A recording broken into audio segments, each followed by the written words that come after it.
Hello, my awesome little friends. Today I'm going to draw something super cute and colorful. I'm using a black marker to start the drawing, and then we'll color it with lots of bright crayons. Can you guess what I'm drawing? What do you think it is? Look closely. Is it a robot? A hat? Nope, not quite. Keep watching. That's right, I'm drawing a teapot. Let's draw it together step by step.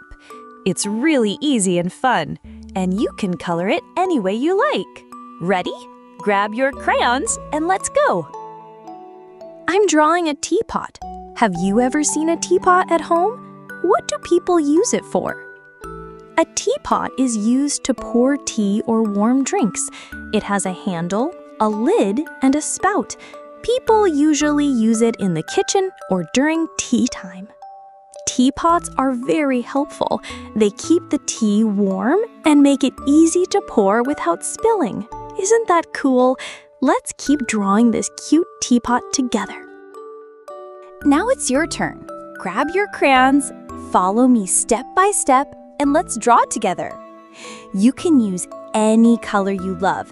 Make it pink, blue, green, or even rainbow. Don't forget to watch until the end to see the full picture.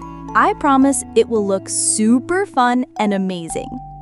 And if you haven't subscribed yet, go ahead and click the subscribe button and give this video a big like to support more fun drawings. Thanks for drawing with me, friends. Let's keep creating together. Bye-bye!